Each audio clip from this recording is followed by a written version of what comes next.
Let's get this show on the road, sister. Sister Sue.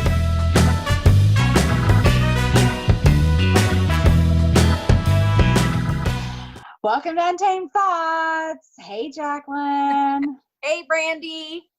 How are you? I'm good and super excited. Me too. Let's get this show on the road. I can't wait to hear this story. You've been talking about it.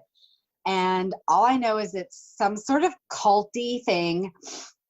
I did hear you tell me that there was a documentary about it. So I'm going to need to know all about it so that I can go see this documentary. Like tonight. You can actually see this. Everyone can go watch this documentary tonight if you have Netflix. It's called Wild Wild Country. That's what it's called. I have been eyeing that one and didn't know what it was about, so I wasn't watching it, but now I'm excited to watch it. Tell me all the details. Okay, so for our themed week, cult and ghost stories, my cult is the Rajneesh movement. Never heard of it. It happened in our time. It was in our the 80s. time, and yes. I still haven't heard of it. Still haven't heard of it. And I've asked other people that are older than us that would remember 1981 to 1985, and they don't even know about it. Okay, but well, I mean, I was only from 1 to 5 at that point, so it makes sense that I don't know it. Right. But if nobody else did either, so. Which is crazy, and you'll find out why. Okay. So so everybody take a deep breath. Join me as we go into the cult. Rajneesh movement. I'm going to introduce to you the players. All right. Okay, let's hear. You have Bhagwan Rajneesh. He is the Indian mystic leader of this movement. He emphasized meditation, celebration, creativity, and openness of human sexuality. Okay, all but that last part sounds good. Okay. So he started out talking to small groups around India, and eventually within those small groups, he'd pick up a couple of followers that wanted to follow him around. And then he ended up with an ashram in Pune, India called the Rajneesh movement. Okay. Now, the next player is these folks that I'm about to mention are his sannyasi disciples. Okay. So when you follow Rajneesh or Bhagwan in this movement and you move up, I guess, and take discipleship, then you become a sannyasi. Okay. So that would be like, these are his right-hand men. Yes, his disciples. Okay. So the first sannyasi disciple, highest in the food chain, is Ma Anand Sheela. I'm really impressed with your pronunciation of these strange names. Anyway, go ahead. I've practiced. Good for you. She is Bhagwan's personal secretary. Then you have Jane Stork, who is known as Ma Shanti B. Okay. And she's kind of Ma Anand Sheela's right-hand woman. Okay. You have Swami Prem Niran. He is Bhagwan's attorney. Okay. You have Hasya, who was married to the producer of The Godfather. What? Oh, yeah. This thing goes deep and wide. Yeah, sounds like it. So Hasya was married to the producer of The Godfather. The Rajneesh movement made its way globally, and the Hollywood crew picked it up, and there was a center here. So she eventually followed this movement to Oregon, which I'm about to get into. Okay. That's a strange place for that. Yes. Maybe not. They're pretty open in Oregon. I mean, Seattle's a pretty weird place, so I hear. Okay, well, they didn't go there. So Hasya, married to the producer of The Godfather, she brings money and other people with money. Important to remember. The last disciple I'm going to introduce you to is Deva Raj. Deva Raj is the personal physician, becomes the personal physician to Bhagwan. Now, I mean, every good cult leader needs their own lawyer and physician on staff. On staff. So the other side of this, the players for the other side, Robert Weaver, he's the assistant U.S. attorney at the time. Charles H. Turner, who is the U.S. attorney at the time. Oh. David Frohmeyer, who is the attorney general in Oregon. And then you have like the county planning commission. Oh, yeah. You have some commissioners and all of that. Okay. So, oh my Get God. to the dirty details already. Okay, so Bhagwan goes around India speaking to small groups, gains a following, and opens an ashram in Pune, India, where they developed the Human Potential Movement. Oh, and they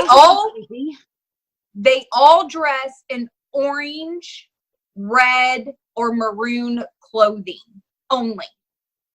Okay, is there a significance to those? Because I know when you're aligning chakras, those are significant colors. Do you know if that plays a part into it? They didn't say. Okay. We'll research that later. Maybe it brought out the eyes. And in the documentary, it shows Bhagwan speaking, but this is a 6-series documentary, and Bhagwan is in each of the episodes, and on the ones that he's speaking to, like a following or a group, he never blinks. I never see Bhagwan blink throughout this whole thing. How do you not blink? That's a really hard thing to do. And he talks slowly. He always sits in a chair that he calls a throne. And he makes it a point to tell everyone, I'm against all organized religions. I am not the Son of God. I am not the next Messiah. None of that. I am a meditation, spiritual philosopher, mystic. Okay? Important. Well, Ma Anand Sheila enters the picture, and she becomes Bhagwan's personal secretary after he kicks the last one to the curb, because she can't seem to find him property large enough to fulfill his vision of a Rajneesh city. Oh. Well, Ma Anand Sheila, which I'm just going to shorten to Sheila now. So Sheila says, I got you, dog. I went to America for college. That's where I met my husband who died and everything. But, you know, the U.S. Constitution, those are some pretty cool people. I will go and secure you land. And that she did. She went to a little place in 1981 called Antelope, Oregon. Antelope, Oregon only had, at the time, 40 residents. Oh my. 40. They had a post office, which was like the size of my living room. They had a cafe called the Antelope. Oh, that's okay. The Antelope Market and Cafe, and they had an old schoolhouse and like a one-room church, like an old church. That was it. That was it. It was full of ranchers and retired folks. Well, sounds like fun. Yeah. Yes. So she purchased a property that's little over 64,000 acres. It's like 64,200 acres, called the Muddy Ranch. That's a lot. She buys it. Okay. And so she buys this land, and she tells the locals, we're a farming commune. Okay. And they're like, okay. Yeah, whatever. Well, they buy this 64,000 acres, and they incorporate it as their own city. And so I'm now a city within a city. Yes, but they built a city. Brandy, they built a city. They took what was the Muddy Ranch, that was the property name, and they built Rajneeshpuram City, and they created their own internal banking system, a shopping center, their own electric grid. They dammed water to bring in their own water. They built houses. They had a meditation hall that could hold 10,000 people. They had their own medical corporation. So they had their own medical and their own police force. So they never had to leave. That was the idea. I mean, and they that's ballsy. Yes. And they started bringing followers to this commune, this city. And the 40 people down here in Antelope were like, oh, wait, what's happening here? Our city's been. So they're not happy. And they're like, you're not farming. You're not ranching. You're up to something. You're farming people over there or something. Right. So they're like, we want you out. We want you out. So they start, just calling people, because Antelope was actually founded by the co-founder of the Nike Corporation. Oh, how convenient. So Antelope had been in this rich family for a while. So this guy, bigwig, co-founder of Nike, starts calling the 1,000 Friends of Oregon and says, hey, we got something happening. And they built a city, they incorporated and built an electrical grid. They got houses. The personal secretary's house, she built it and named the street Jesus Grove. Oh, wow. Yes. Hey, can you look into this 1,000 Friends of Oregon? And so Sheila is in communication with Bhagwan this whole time. This is what they're doing. This is what we're doing. Blah, blah, blah. Well, so Sheila he's not there. He's still in India? No, they brought him here. Oh, they brought him here. So he's in Oregon. And Sheila is just trying to fulfill his vision of a human potential movement city for this, what they refer to as an experiment. So Sheila's like, oh, Antelope, you don't like us here? You want us out? Too bad. We'll buy you. She starts buying the town. So, no way. Because there's only 40 people and there's all these vacant lots. So the Rajneesh up in the ranch, they start moving down the hill and buying up these properties. Wow. They buy the Antelope Market and Cafe and rename it Zorba the Buddha and turn it vegetarian. What? They commissioned the Antelope. Well, they took a vacant lot because Antelope didn't have a park, but they took a vacant lot in the middle of town and commissioned it as a city park and made it nude sunbathing. Oh my God. They renamed the city Rajneeshpuram and put up a big sign that says the city of Rajneeshpuram welcomes you. They changed all the street signs, and these farmers, ranchers, and older retired people are just watching all these people descend on their town in orange and red robes, taking over everything. That's creepy. So Antelope's not happy. Obviously. I mean, their town's been taken over. Right. And they start looking into this and they find that there are Rajneesh centers globally, from India, and there's these little centers opening up everywhere. Well, the Rajneesh have a hotel in Portland, Oregon. And in 1983, after the Rajneesh has kind of moved into their town, taken a couple of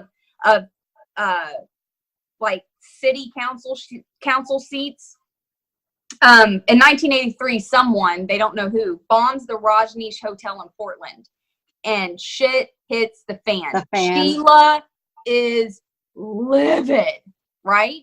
So she's like, fine, you still don't want us here? I won't just take Antelope. We're going to take Wasco County. We're going into the Dalles. We are going to take the whole county. A whole county? That's a lot of work. It takes a lot of money. Well, and first they have to get in on the state commission, right? They have to become commissioners on that county seat. Yeah. Which means they have to control. Right. So they have to control the vote because elections are coming up in 84. So part of the human potential movement, Sheila and the Rajneesh come up with this great idea. Hey, America doesn't want to take care of their homeless. We will. So they disperse all across the United States with Greyhound tickets in hand and bring back homeless people to register to vote. Right? The Rajneesh on I mean, that's genius, but the council. Well, the local state comes down and says, it was a little too obvious. We're not allowing them to register to vote. There's some back and forth. It ends up that the homeless people cannot register to vote. They can't participate in the election. So Sheila, right. So the Rajneesh have to figure out another way to win the election. So in her mind, she's like, oh, you're not going to let all of our people vote? Not all of your people can vote either. Remember, they have a medical corporation at the ranch. So they culture salmonella. Oh my God. Go out to the dolls, into the restaurants where all the buffets and all the salad bars are. Spread it. They have these things that go up their sleeves and they'll wave their hand over the food and press a button and salmonella will just spread. They poisoned 750 people. It is the widest, it's the biggest case of salmonella poisoning. Holy smokes. She poisoned a whole county. 750 on that bitch's bad side. 750 people. Okay, so, and she's trying to gauge the election. But after the Rajneesh Hotel is bombed, she decides, well, we need protection. If they're going to come at us violently, then we need to protect ourselves. So they go out, the Rajneesh go out, and they start buying up ammo and guns. By the end of this is starting to get bad. By the end of this, the Rajneesh, just at that ranch alone, has more weapons and ammo than all of the Oregon State Police Departments combined. Holy crap. We're talking AK-47s. We're talking pistols. We're talking like crazy. Thousands and thousands and thousands of ammo. So in the midst of all of this, they have a yearly festival. Right? Okay. These Rajneesh people have a festival. Yes. Okay. It's called the Masters Day Festival. And all the Rajneesh, all the Sunnyasins around the world, they migrate onto the ranch for a yearly festival. Okay. So Antelope is like, we can't. We can't take this anymore. What do we do? By this time, this cult has three corporations, a medical corporation, the Rajneesh Foundation. They have a nonprofit where they have 20 lawyers and 25 paralegals. They've got another Rajneesh Founders Foundation. But these corporations, all of them are multi-million-dollar corporations. Of course they are. I mean, they have so much money based on the books, the teachings, the meditations of Bhagwan, but also the Hollywood people that are buying him Rolls Royces, diamond watches, just funneling money into this. So the state is going, oh, hold up. Something's wrong here. Well, hold on. Okay. But y'all are kind of a religion. And there's a statute that says cities, you have to have church and state separated. So they go in to do an inspection and they go into the public school of Antelope. Yeah. And they realize there is no separation of church and state. So they're trying to make them null and void. They're trying to take down, you can't be a city. Antelope is trying to disincorporate. They're like, you know what? We just don't want to be here anymore. We're out. So now you have federal, state, county, and local agencies that have skin in this game looking at the Rajneesh, right? And they seem to want to just take over the world, dress everyone in red and orange and maroon. And they're just slowly going after there. So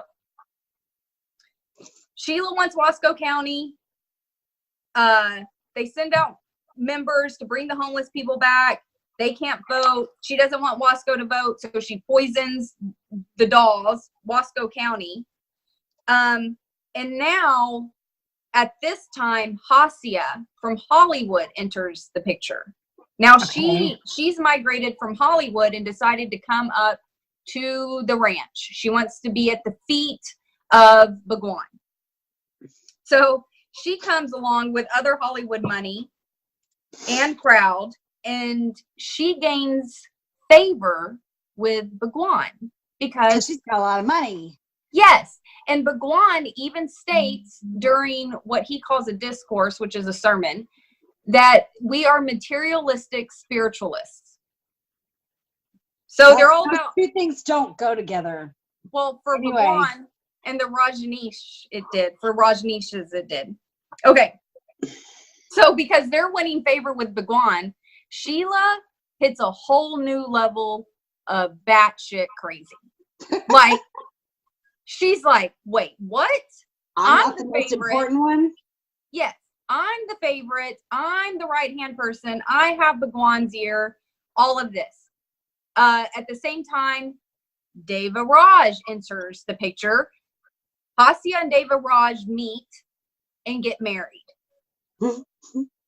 Right? Okay. So the personal physician and the rich lady. Stop doing that. That's okay. And the rich lady get married. And they are gaining favor with Bhagwan. Sheila is not happy about this. Well, yeah, they're taking her position and her power. Right. Right. Okay. And this is important. Now we need revenge because we know that's what she's good at. So 2 things to remember about that. First, she doesn't like not being put in favor, right? But second, Hasia and Bhagwan get married. And the local governments are looking at this and wait, a big part of his teaching is to have sexual enlightenment and freedom. And he actually says that marriage stunts your creativity. But all of a sudden, all of these sannyasins are getting married to each other. So pairs are coming out of the ranch, one American, one non-American, and traveling to cities all over the U.S., acting like a legitimate couple and getting married and getting green cards. This turns out to be the biggest immigration fraud that the country has ever seen. All of this happening like dominoes. So INS starts knocking and was like, I'm not sure, but y'all aren't supposed to be all about marriage, and y'all got a bunch of marriages happening with Americans and non-Americans. Like, a lot of green cards are hitting y'all. And we're just curious what's happening. What's going on here? The city planner is knocking, going, hey, you built a whole city. We never inspected them. We need to inspect them. And he's like, they're not up to code. Well, of course they're not. Yeah, Sheila's like, okay, first of all, quit questioning me. So she orchestrates and orders an assassination of Warner to get INS off her back. And then, wow, drastic measures. And then she's like, I'm going to start a fire, and blows up, arsons the city planner's office. Oh my gosh. In the dead of night to destroy documents and all of that. And to top it all off, she's like, I didn't just want to set fire to your office, sends the city planner and all of the staff poisoned chocolates. She almost kills 2 government officials. Wow, that's some serious time. And I'm saying all because she didn't get her way. See, and this is you're going to see this in the documentary. I keep saying she because she's calling the shots, but you have to understand, every single night Bhagwan is supposed to be in silence. He hasn't supposed to have spoken in 3 years, but she still has a meeting with him every single night and spends hours with him. So are you telling me she's what? making? I'm getting to that. I'm getting to that. I'm getting to that. But you have to figure that they're coming to these decisions together. Okay, but if that wasn't enough, for good measure, they decide to put out a murder target on an investigative journalist that had traveled to India and found out that they didn't leave India because they just grew too big. They left India because they were being accused of arson, immigration fraud, and currency smuggling. All the same things they were doing in the U.S. So the investigative journalist comes down and is like, this is kind of happening, da da da da. So she's like, hey, let's kill this guy. So they put a hit out on her. Mm-hmm. So in 1984 comes and goes. They lose the election. She doesn't take over Wasco. Nobody dies. So these are all failed attempts. Yeah. Okay. But Shanti B was the one that, because she's Manad Sheila's right-hand person, and she was a good shot, according to Manad Sheila. So she actually drove to the Department of Justice building out and sat outside the courthouse waiting for Turner to murder him, to shoot him in the parking lot. Had a gun on her. Wow. She was going to assassinate a presidential appointed government official because an Indian mystic personal secretary was like, this needs to be done. But what I don't understand, I mean, if you're all about enlightenment and all these good things, why are people dying? Well, nobody died, but that's a very good question because they started it. Why do you want them to? No, they didn't. You came in and took over. They started it because they bombed the Rajneesh Hotel in Portland. And then they told them that they couldn't live at the ranch, and they were trying to tell them that they couldn't be up there.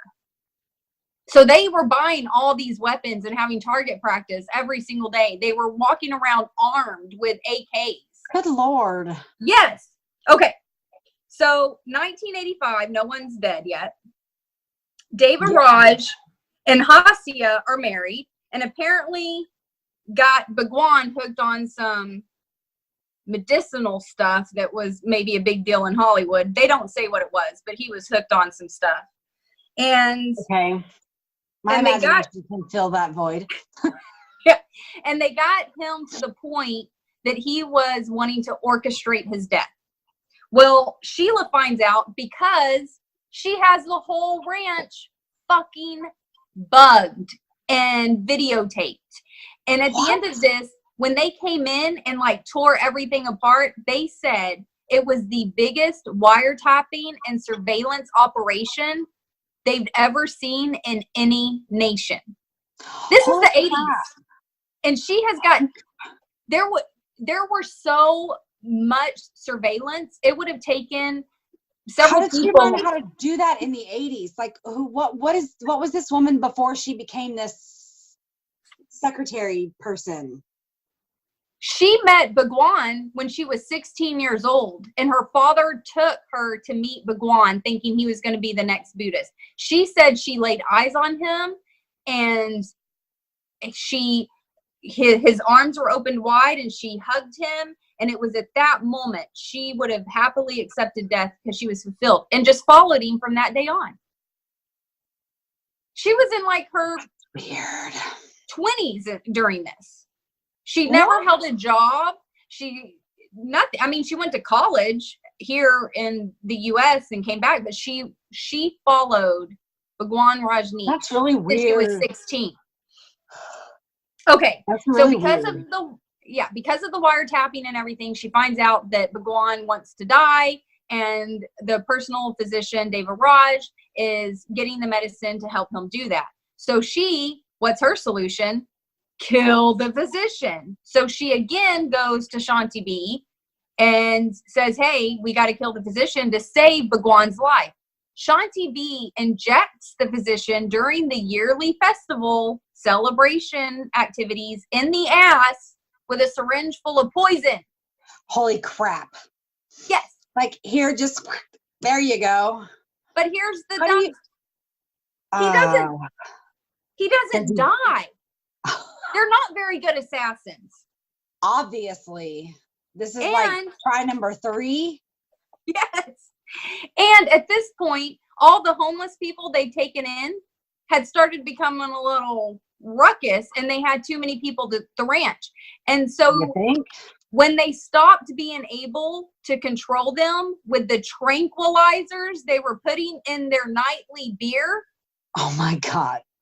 They loaded them up all on buses and drove all over Dawes County or whatever, Wasco County, and dumped them in the middle of neighborhoods and parks. And so now Oregon, Wasco County is overflooded with homeless people. Yes, that are coming off of hard shit tranquilizers. They don't know what the hell's going on. Oh my gosh. Wow. What a way to treat people in your enlightenment cult. I know. And Sheila, and all the followers are still like doing their meditations and crying when they see Bhagwan, and this is the best ever. My life is amazing. So Sheila goes and confronts Bhagwan about Haisa and Deva Raj, and his response was, stay out of it. And she went, excuse me, what? Who are you talking to? Stay out of it. I have protected you. I have built you a city. I have got you a city. I bought up a city. I tried to kill a bunch of people for you. Like I have done some shit, and you want me to stay out of it? So I don't think so. She's like, I'm out. She packs her. The city also has its own airport. They built their own airport, and they have Lear jets. So of course they do. So Sheila's like, I'm bouncing. I'm out. So she tells her 20 people that live with her in Jesus Grove, I'm rolling. And they're like, we're going with you. So they pack up their shit. They jump on a jet and roll out. And they're in Germany. Well, Bhagwan gets told Sheila bounced. And he was like, oh, this bitch gonna just roll out on me? She thinks she's just out. Watch this. I got you.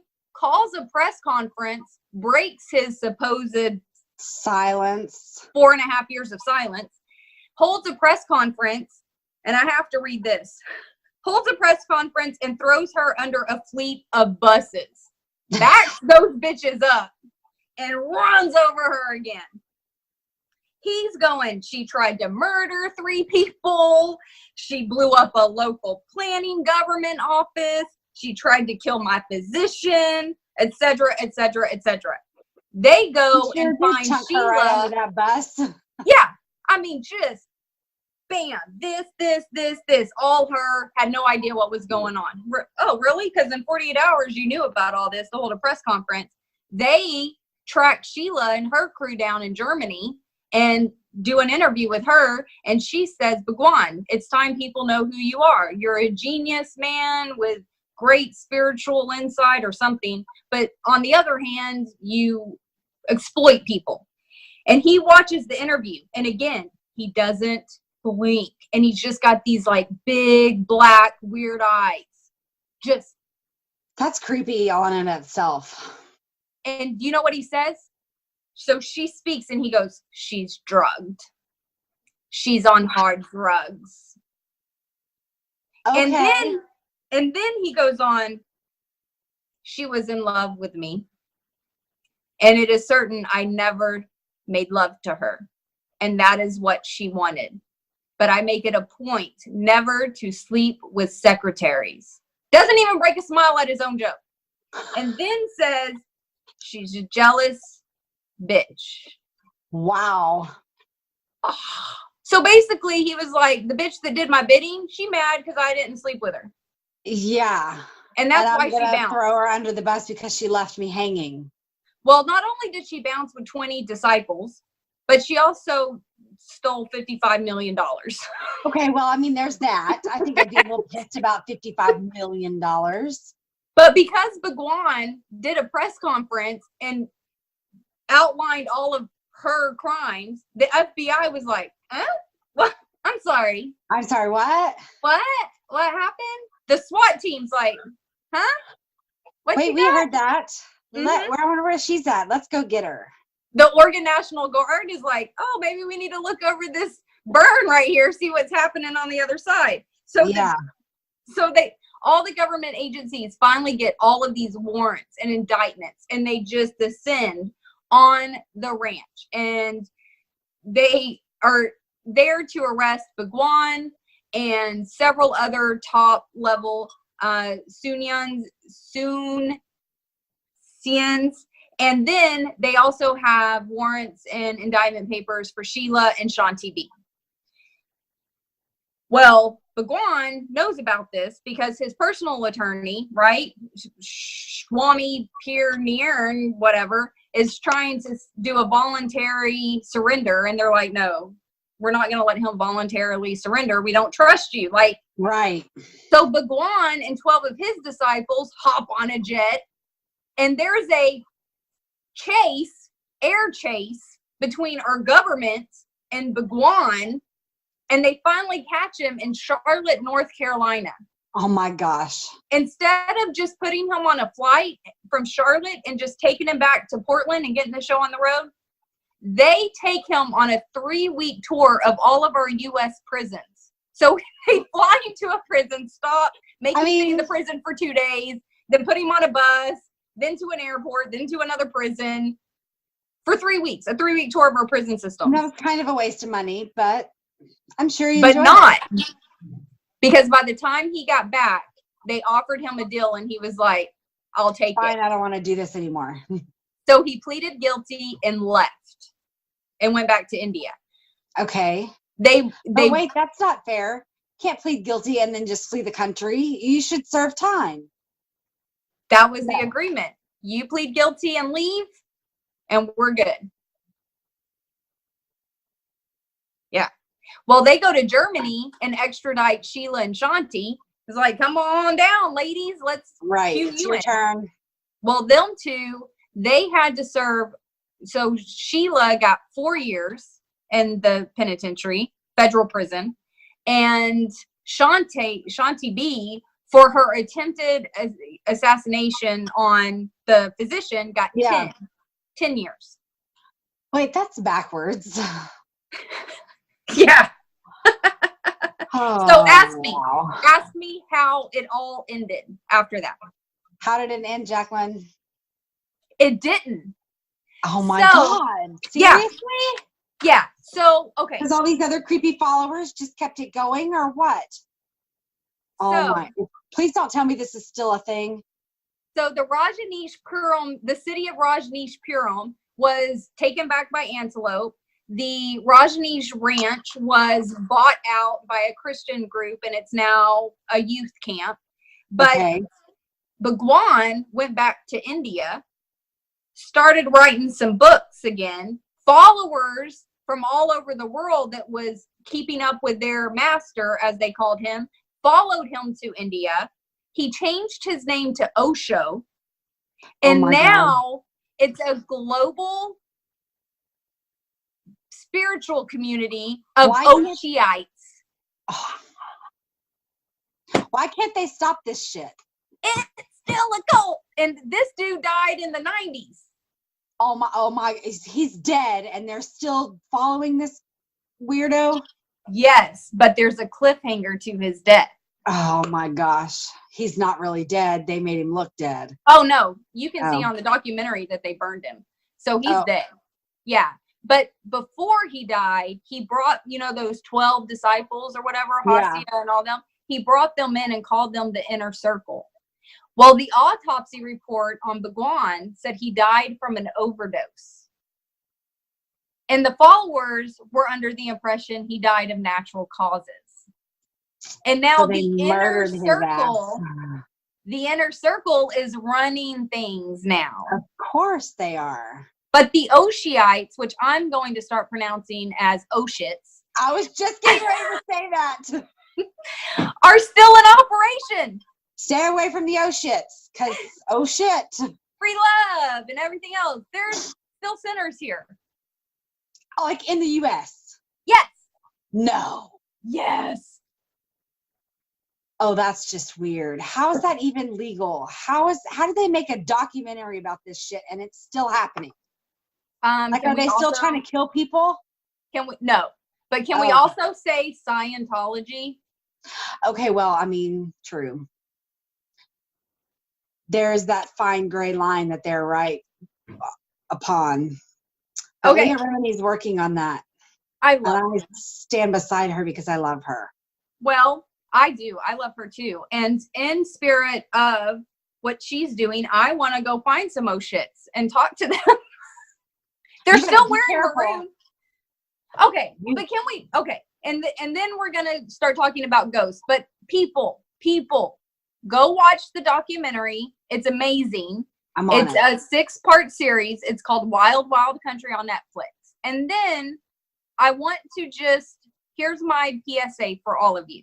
So Shanti B, Jane Stork, she was from Australia, unhappy in her marriage, unfulfilled, yada, yada, yada, seeking fulfillment and enlightenment. We all do. Right.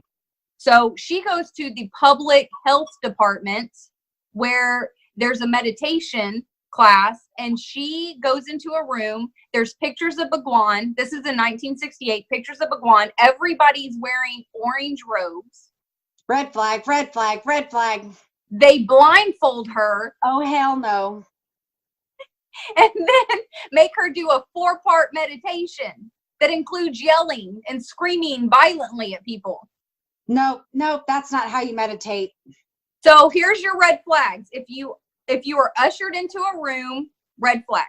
If you are ushered, just pause. But if you're ushered into a room and everybody's dressed exactly the same, red flags. Red flag. Unless you're like in a legit doctor's office, because most of the nurses are dressed the same. But I mean, like, if it's unusual, if it feels weird, it's weird. Get out. And if there's large posters of a man that you've never heard of, all of these are not reasons to exactly judge and run. But then when they put the blindfold on your ass. Yeah, no, not at a public health center. That's just weird. It's a cult. It's a cult. Go home. Be careful. Don't join a cult. And that's I the don't story. know if we can get you out. That's crazy. The cult story of the Rajneeshs that had arson, the largest immigration fraud in the United States. They poisoned a whole county. They built a whole city, and they had the largest wiretapping and surveillance of any nation. And fell from rain and then rose again. Good Lord. That's so, I don't even know what to say. I need to watch this documentary now. I'm so glad now that I know the truth, that I know all the details, so that I can go and watch it. Or that didn't come out right. Watch it as an informed person. But dude, you're still going to be sitting there like this. That's weird. What the hell? Well, I mean, I don't understand how are you a part of an enlightenment and then yelling and screaming and murdering, and that doesn't compute for me. See, and this is the crazy part. So every time something would come out of the government, or because the followers, not the disciples, not the game players that I named off, but just think of the regular, I mean, we're talking grandmothers have come to this place. We're talking 20-something-year-olds have come to this place, and they're just meditating, they're following, they're living, they're farming, they're enjoying this new enlightened life. And as soon, like all the homeless people coming in, and then all the homeless people being drugged and thrown out, and buying up this town and getting rejected by the town. And yet every time they interview one of the followers, the way they can justify everything, because they've been brainwashed. And all of them have the same look in their eyes. All of them have the same demeanor.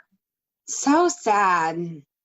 So sad for those people. They've just stripped them of their everything, lives. Mm-hmm.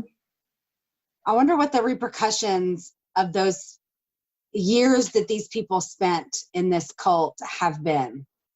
Like, Well, what are that's they doing now? Are they still in the cult, all of them? Yes, or- a large portion are still in the, like the lawyer, his personal lawyer Yeah. is still a He's in follower the inner circle.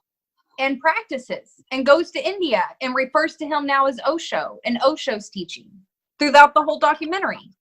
There was another one, and her name was Sunshine, and they called her Swami Sunny or something, or Anand Sunny or something, and she was very bubbly. She's still a follower. The only ones that aren't following anymore are the ones that are in jail. Sheila and Shanti B. So I kind of wonder what happened to them then.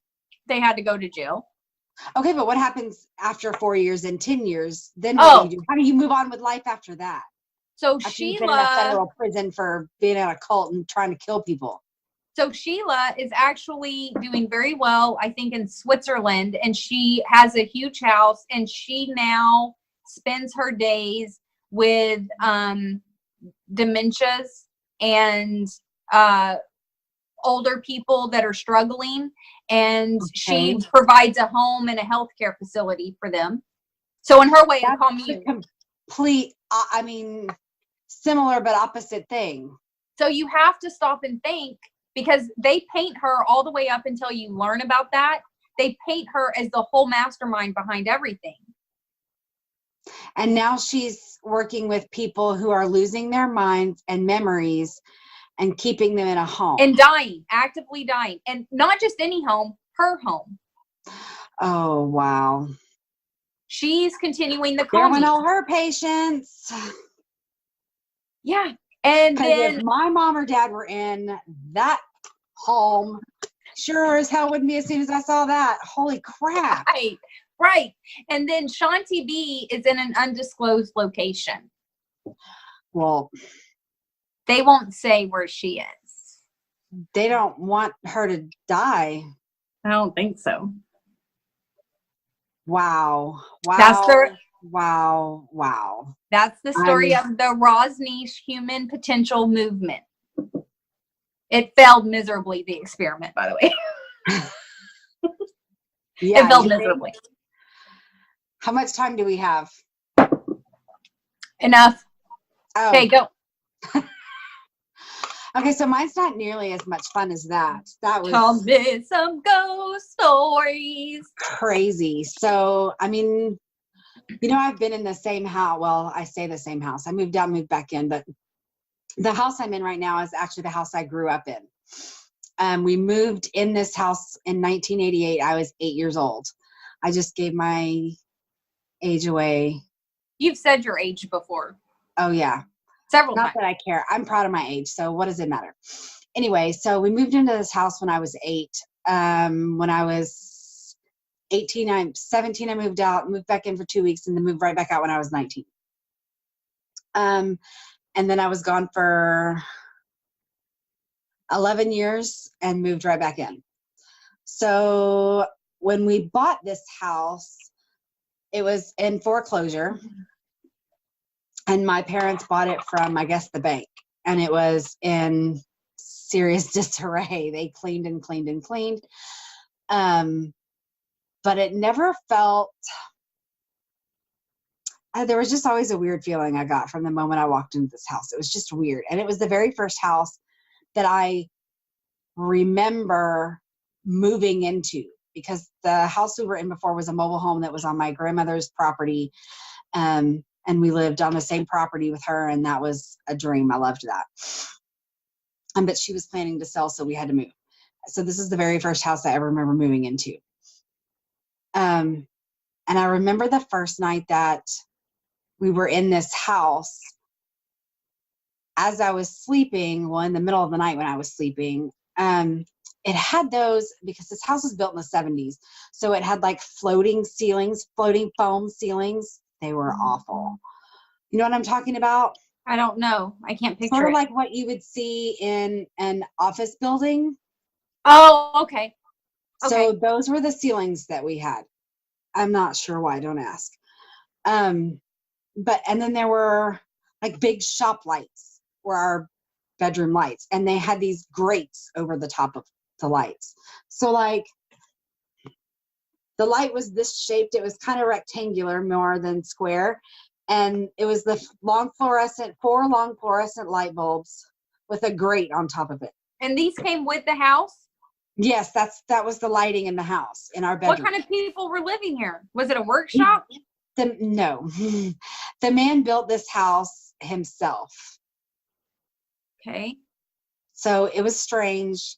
The whole layout of the house was weird, in my opinion. I mean, it had a big, huge, like louvered door wall, and there was a wet bar hiding behind there. There was like a cubby where you could put your TV into. It was strange.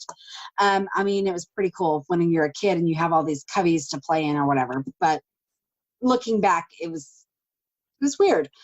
There was paneling all over the walls in the living room. It was just wood paneling. Yeah. So in the middle of the night, apparently this light, the grate, fell on top of me while I was sleeping. But in order to get the grate out of the light, like it had to slide in, like it was metal and it folded around, and then the grate slid in between the two pieces of metal. Oh, so it wasn't like latched on. You had to you had to it. Slide it out. It wasn't like it could just fall by itself. But it fell on me while I was sleeping. I never moved an inch, by the way. I sleep like a rock. Just the grate, not the whole light, just the grate. Okay. I don't know about where this is going. That was the first thing that ever happened. And I mean, I was 8. I didn't even know that it happened, to be honest. I didn't remember it until one of my parents told me. I don't remember which one of them told me that happened. Now I think they both say, oh, I don't remember that. And I'm like, then why do I didn't make that up. So when I was younger, probably, you see, I was 8, so I was still somewhat elementary school. Mm-hmm. I can remember playing in my room and just, you would get this feeling out of the corner of your eye. You would see something move and you'd look and there'd be nothing.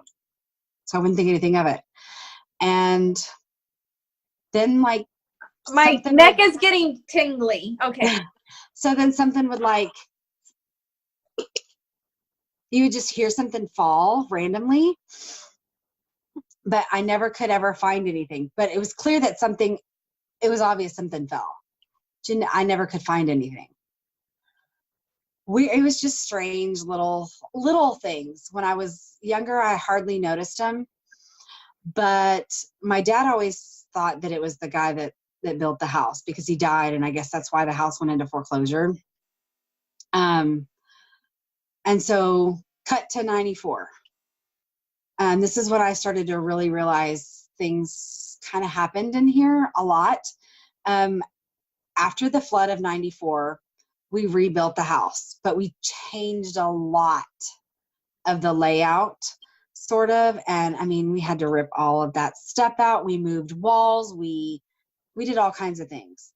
And I have heard, I don't know how true any of this is, because obviously I was a teenager and I didn't care, so I wasn't a part of all of that.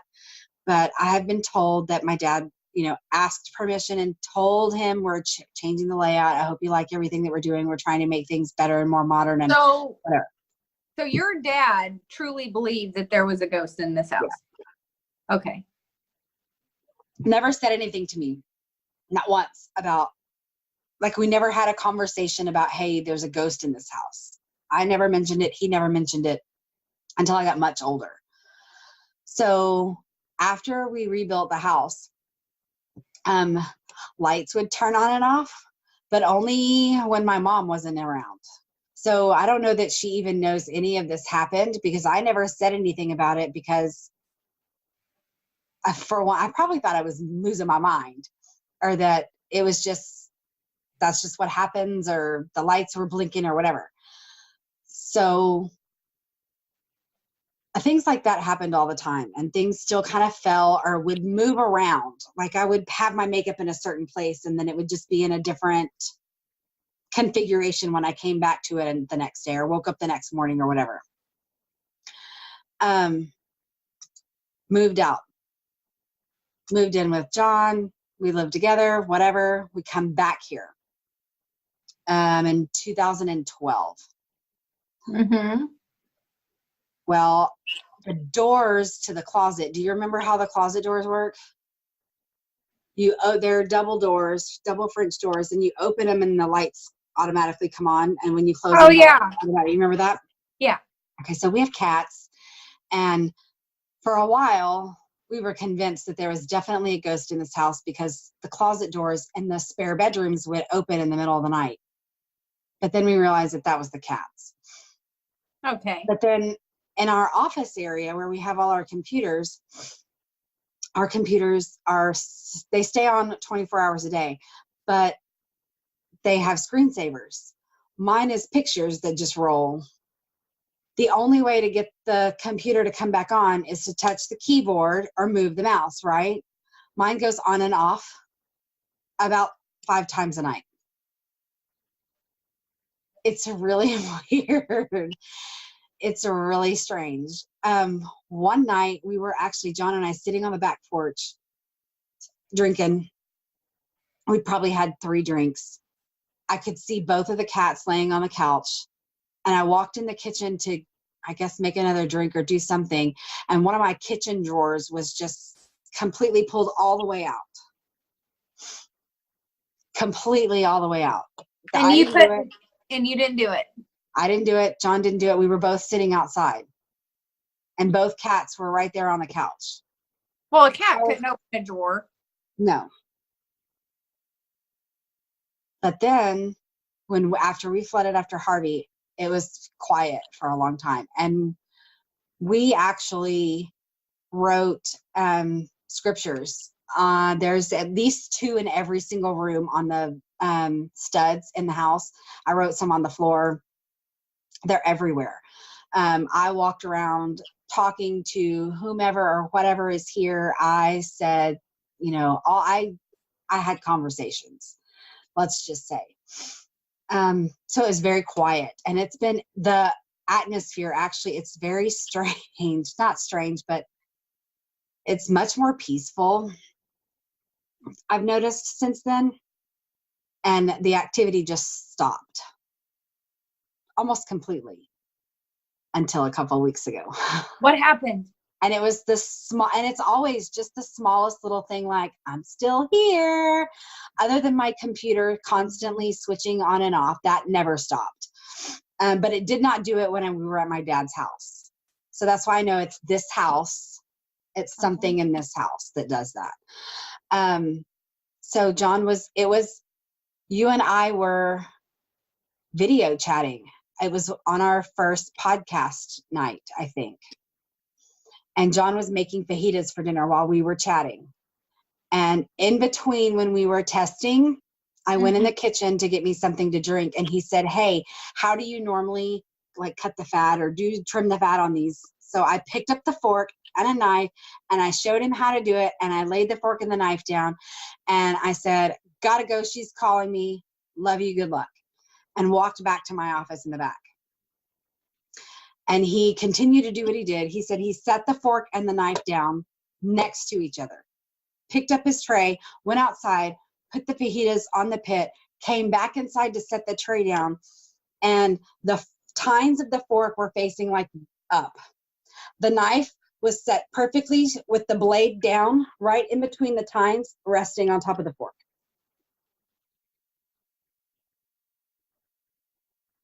Is that weird? Are you never coming over again? I don't have curtains. It's not in your house, it's in mine, but he's really nice. He doesn't do anything. Did you ask if John could live there? That's the only thing I kept thinking. What if you didn't ask him if you could have a boy over? He's an old-timey dude. No, but my dad dated a woman one time, and she was a cleanser. I guess I don't know the right wording, so I apologize if I'm screwing it up. But she would come in and actually cleanse your house of bad spirits and things. And John, we were visiting outside, having a few drinks one night, and John just asked her, flat out. She was supposed to come and cleanse our house, but she wanted the cats out of the house because they can take on the spirits. And I just couldn't coordinate that when she wanted to do it. So that we were sitting outside chatting one night, and he asked her, questions about what she does and how she does it and what she feels and this, that, and the other. And she says, look, I'm really not in the frame of mind for this at the moment, but I'll tell you one thing right now. We had a refrigerator outside that was John's dad's, came out of his dad's house before his dad or after his dad passed away. And John's dad was an alcoholic. So she said, I'm going to tell you right now that refrigerator has a bad energy about it. Did you get rid of it? Yeah, well, it flooded. So, or it either Okay. flooded or it stopped working and we got rid of it. Yeah, Okay, it eventually it's went gone. away. It's gone. But isn't that strange? And we bought that refrigerator brand new. I bought that refrigerator when I lived there with them because his dad's refrigerator went out. So I went and picked out a refrigerator and we bought it and brought it home. So it's not like it came from somewhere else that already had something attached to it. So it was brand new when you gave it to the dad, and then the dad used it, and the dad passed, and then gave it back to you. Y'all got it back. Took it back, yeah, and used it for an outside fridge. So, Isn't that weird? that is weird. Have you always believed in ghosts? Always. But that sort of comes from my grandmother because she believed in all sorts of things. And I feel like there's a piece of me that believes in a lot of that as well. Things like afterlife. I mean, to a certain extent, everybody believes in some sort of afterlife. But I'm talking about like past life. She was very in tune with her spirituality. So how do you reconcile that? Because we know that you grew up Catholic. So Very how do you Catholic. reconcile all of that with Catholicism or any sort of organized? I am not a practicing Catholic any longer. I consider myself a Christian. I believe in God. I believe in Jesus, all of that. But I think spirituality and Christianity are different things. I think you can be very spiritual and very God-fearing at the same time. Yeah, but how do you reconcile the God-fearing and what it says in scripture to your soul or your energy or your being going from one life to another? Like it's never ascending. Well, your soul is ascending, in my opinion. Okay. Your energy is what stays. Your soul and your energy are different. Oh. You're totally confused. Well, yeah, I'm looking for my Bible. Gonna just read up on some scripture. She don't speak for all of us, Jesus. That's true. I mean, this is my, and I'm not an expert by any means. I'm just telling you what I feel like. I saw a psychic one time. I would absolutely do that. I didn't actively go see her. I stumbled upon a psychic. And she gave me, I paid for an initial reading, which was not a lot of money. And then she was so upset with what she saw that she gave me 2 free ones that lasted hours. Oh. And I kept telling her, I can't pay you. Like, I can't pay you. She was like, I can't let you leave until I tell you and what I know and give you some direction of what to do. That's I will incredible. not be, they will hold me accountable. I have to help you. She was adamant on this. Well, good for you for following through and listening. That takes some balls because I listened, but I didn't follow through on. Oh, you should do that. Yeah. Or at least go make sure she was right and get a second opinion. And then follow through with whatever that person tells you to do. I got a whole story about it. Okay, well, we're gonna need that next time, maybe. Yes. So let's At think some of it. point, we're gonna need that information, because yes, I am very very interested in that side of spirituality. Well, I brought it up because I just remembered. I brought it up because she told me about my past life. And the only reason she told me about my past life is she was like, your dumb ass is going to keep repeating shit unless I help you. Right? Yeah. You're going to keep going through the same path. Stop it. Yeah, I mean, that's a thing. In my opinion, yes, some of you think I'm crazy, and that's okay. You can think I'm crazy. You're not a Rajneesh crazy. No, I'm not asking you to follow me. Please don't. What if we all own way?